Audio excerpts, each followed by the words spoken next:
Block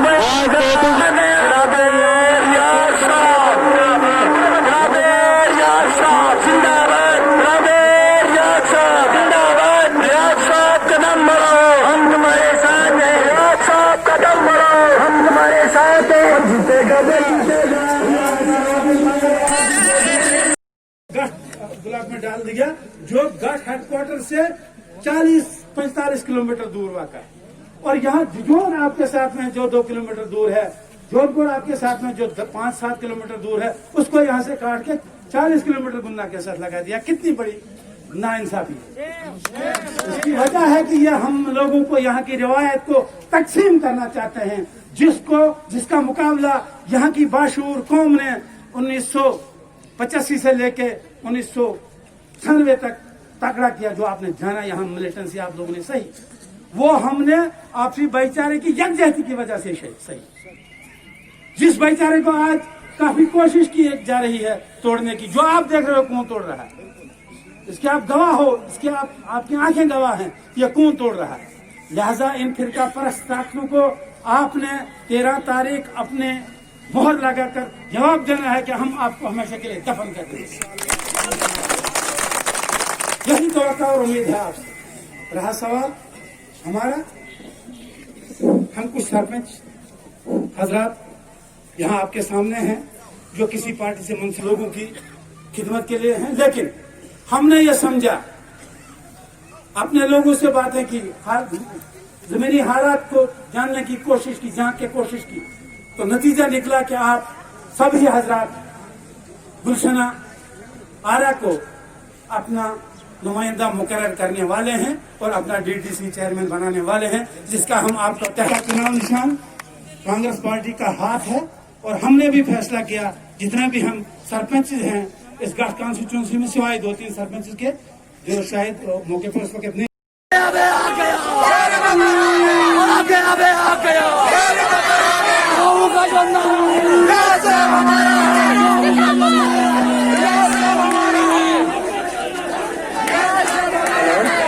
कौन सी madam है?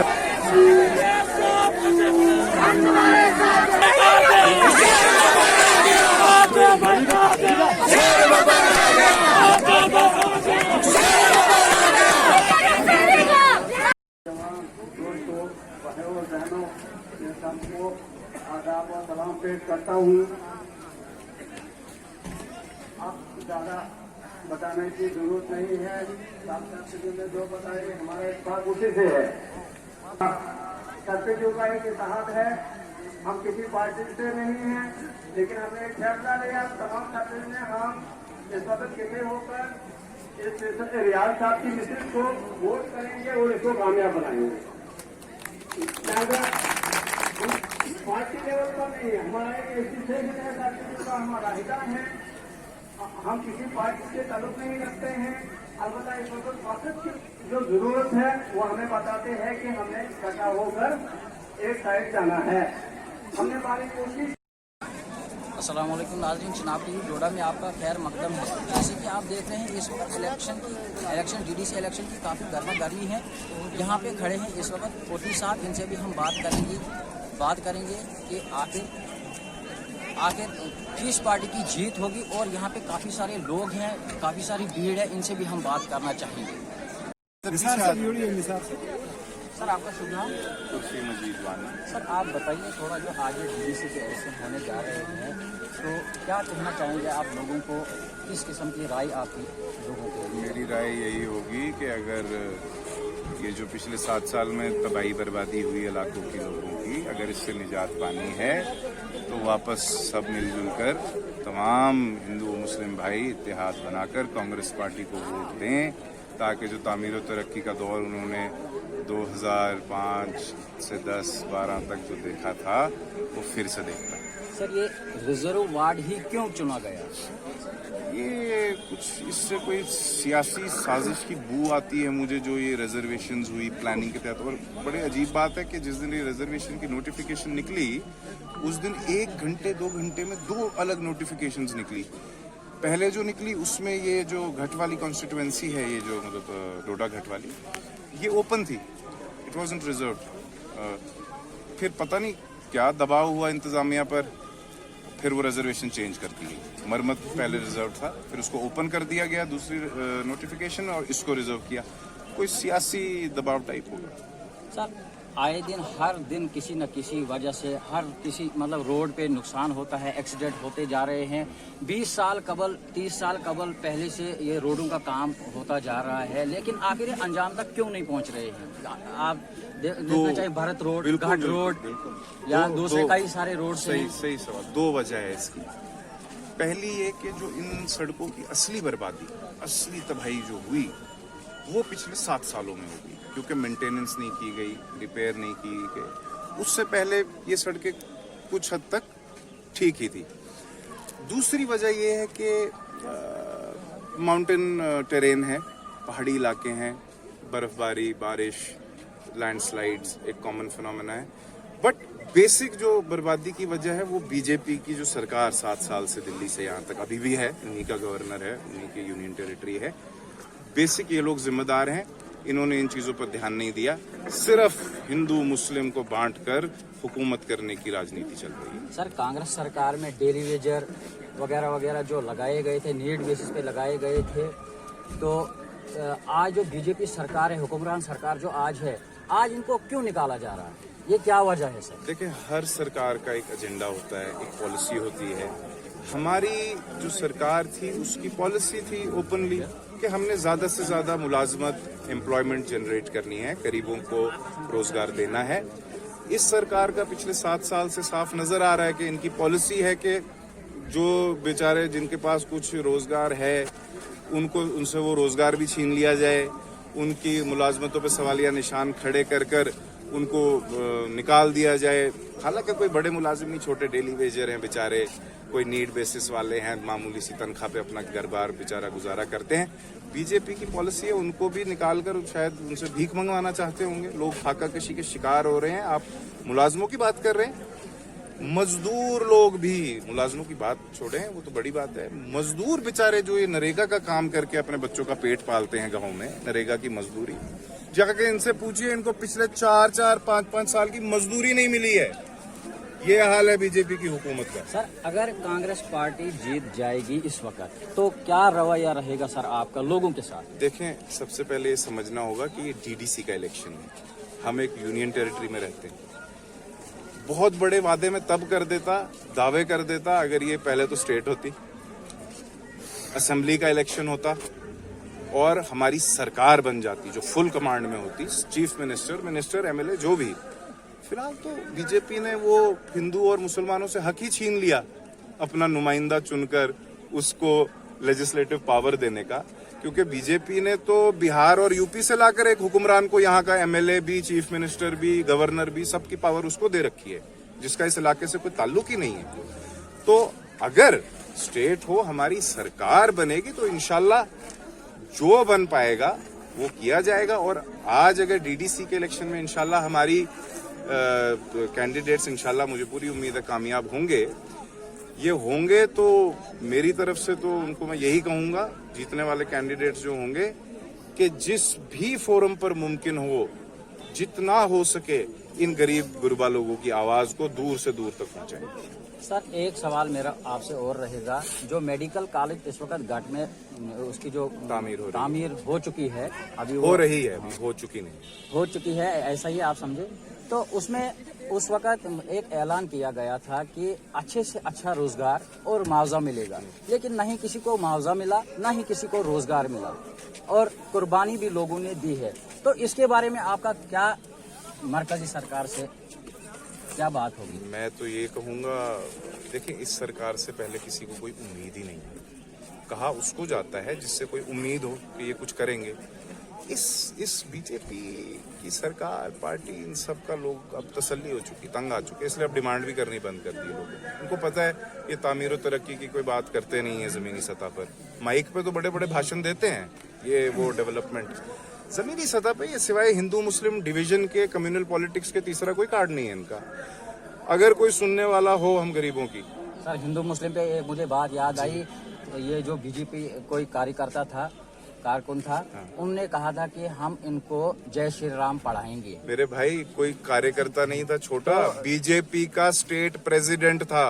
तो सर क्यों उनने ऐसी बात की? पहले आप ये सुने ना, कोई छोटा कार्यकर्ता कह देता तो हम सोचते कि भाई अहमक है, कम अकल है। ये बीजेपी का जम्मू कश्मीर रियासत का सदर, state president of the BJP has said this. छोटी बात नहीं है।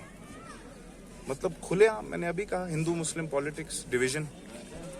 ये कहना कि हम किसी दूसरे मजहब के शख्स को उसके बेहुरमती करेंगे, उसको तिलक लगा देंगे, इनको डांगे, बोला डांगे चलाएंगे, डांगे, इनको जी जय श्री राम बुलवाएंगे। किसी मुसलमान ने तो ये नहीं कहा कि हम किसी हिंदू को पकड़ के अल्लाहू अकबर बुलवा देंगे। किसी मुसलमान ने ये तो नहीं कहा कि हम हिंदुओं पर डांगे चलाएंगे।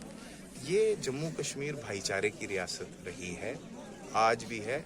ये अलग बात है कि बीजेपी जी तोड़ कोशिश कर रही है यहाँ पर। देखो, इस किस्म की स्टेटमेंट्स देने का मकसद क्या है कि यहाँ दंगा फसाद हो, मजहबी इंतशार फैले, लोग आपस में मजहब के नाम पर लड़े और बीजेपी को एक तबका वोट देता रहे जिससे उनकी कुर्सी उनको मिले और वो अपनी जेबें भरते रहे। तीसरी क्या बात है, मेरी आपके थ्रू में अपने हर किसी भी मजहब का शख्स को मैं अपील करता हूँ उनसे कि इनके देखो, इनकी अब इस पॉलिटिक्स ये नंगी हो चुकी है, इसको समझे सब, इस झांसे में ना आए। ये बंद कमरों की मीटिंगें छोड़ दें, खुलेआम, जैसे हम खुलेआम डंके की चोट पर जो कहते हैं सो कहते हैं, ये भी कहें। तामीर तरक्की की बात करें, सियासत जो है तामीर तरक्की इसमें इशू होना चाहिए, ना कि हिंदू मुस्लिम सिख ईसाई, जात पात, दलित, शेड्यूल कास्ट, अपर कास्ट। इसकी सियासत में जगह नहीं। ये लोग इन लफ्ज़ों को सियासत में दाखिल कर चुके हैं। मगर मैं सबसे अपील करता हूँ कि अब छोड़े, 7 साल हो गए, देख ली हालत आपने अपनी। अब वापस तामीर तरक्की का दौर शुरू करना है। नौजवानों को रोज़गार के इश्यूज़ हैं। मैं देखता हूँ नौजवान हमारे इतने बेरोज़गार हैं बेचारे, गरीबों को मजदूरी नहीं मिल रही, इलाके तबाह बर्बाद, सड़कें बर्बाद। अब जिस एक बड़ी कंसिस्टेंट पेस पर कांग्रेस के दौर में डेवलपमेंट हो रही, वापस मौका दें, आहिस्ता आहिस्ता ही सही, मगर इंशाल्लाह किसी मंजिल पर पहुंचेगा। सर लास्ट में मेरा एक सवाल आपसे रहेगा कि लोगों के लिए आपका क्या मैसेज रहेगा? लोगों के लिए मैसेज है कि जो ये बांटने वाली पार्टी है बीजेपी, सीधी बात, लोगों को बांटती है बीजेपी, मुल्क भर में भी, अब इस रियासत में भी पांव जमाने की कोशिश में। इनको निकाल दो यहाँ से, क्योंकि ना हिंदू भाइयों ने कहीं जाना है, ना मुसलमान भाइयों ने कहीं जाना है। रहना मिलके इकट्ठे पहले से रहते आ रहे हैं। और समझ लें ये कि अगर एक घर में 2 भाई रहते हैं, उनको कोई तीसरा शख्स अगर आपस में लड़ाने की पॉलिसी इख्तियार करे तो वो उन दोनों भाइयों का दोस्त हो सकता है क्या? दुश्मन ही होगा ना। तो बस इस दुश्मन को पहचाने, पहले से जैसे भाईचारे से रहते आए हैं वैसे आगे भी रहना है, इकट्ठे हो जाएं।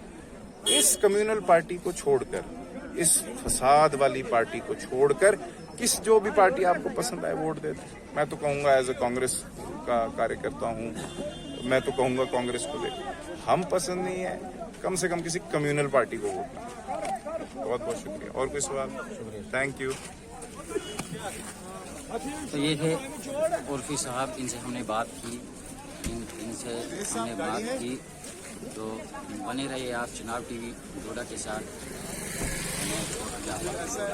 है, अपनी अयाशी करता है, अपनी जिंदगी आराम से बड़े सुकून से बसर करता है। लेकिन मैं उनमें से नहीं हूँ। मैं आपको यहीं पे मिलूंगा, डोडा में मिलूंगा, आपके घरों में मिलूंगा और हर वक्त दस्तयाब आपके सामने होगा। ये मेरा वादा है।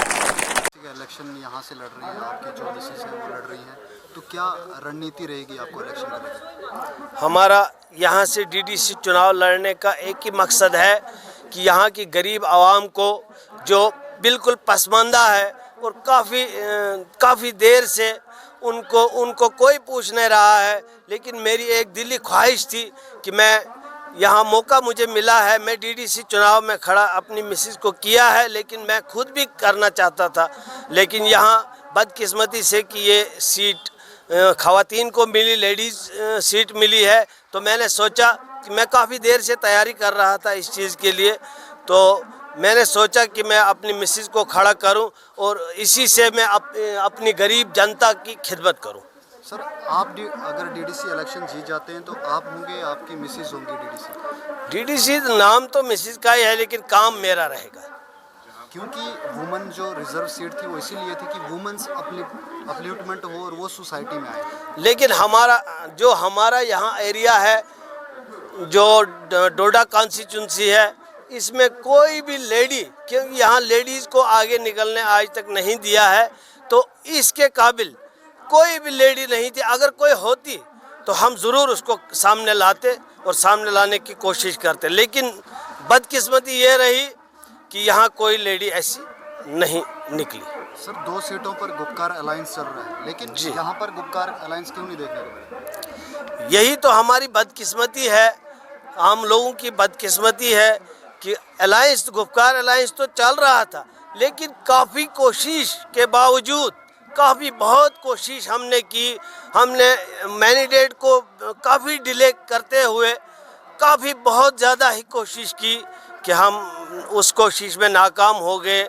और यहाँ जो एनसी का कैंडिडेट खड़ा हुआ है तो वो शायद उन लोगों की खिदमत में कोई इंटरेस्ट नहीं है, बल्कि अपना धन और दौलत कमाने में इंटरेस्ट है। आप जीत जाते हैं तो आप क्या डेवलपमेंट करेंगे गढ़ कॉन्स्टिट्यूंसी? गढ़ कॉन्स्टिट्यूंसी में हम सबसे पहले हमने ये सोचा है कि यहाँ की बेरोजगारी को ख़त्म करना है। वो कैसे करना है? यहाँ हमारे पास स्टेट लैंड है, जो यहाँ जिसको स्टेट लैंड, आज तो वो स्टेट लैंड रही नहीं है क्योंकि यहाँ यूनियन टेरिटरी बन गई है। उस स्टेट लैंड को हम पंचायत के नाम 500 कनाल करने की कोशिश करेंगे, तो उसमें कोई बड़े बड़े प्रोजेक्ट हम खोलने की कोशिश करेंगे जिससे हमारी इलाके की बेरोजगारी ख़त्म हो जाए। शुक्रिया हमारे साथ। मेरी गुजारिश है, जो आज तक सरकार चली आ रही है 2014 के बाद, मेरी गुजारिश उनको ये है कि हमारी बासवाल की रोड इतना ख़राब है, इतनी ख़राब है, इतनी कहने की कोई बात नहीं। 2014 के बाद हमारा इधर एक करगढ़ नाले के आगे एक पस्सी है, उस पस्सी को उन्होंने मशीन तक नहीं लगाई 2014 के ऊपर। क्या काम किया उन्होंने? मैं कल्याण का रहने वाला हूँ। कल्याण रोड की इतनी बुरी हाल है, इतनी बुरी हाल है कि 2014 के बाद उसको किसी ने मशीन तक भी नहीं लगाई।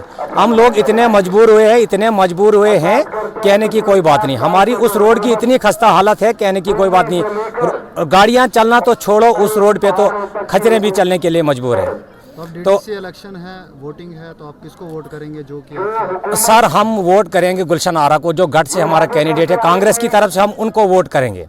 हमने पहले जो शक्ति पटियार साहब को जब पहले हमने वोट दिए, लेकिन इन 6-7 सालों में उन्होंने कोई तरक्की नहीं की, लिहाजा हम तंग आ चुके हैं। इसलिए हमने और कांग्रेस को चुनना है, जिस कांग्रेस ने पहले हमें बहुत सारे काम किए थे हमारे यहाँ डोडा डिस्ट्रिक्ट में। शुक्रिया हमारे साथ। जनाब डोडा के साथ जाफर बोलूँ मैं डोडा से।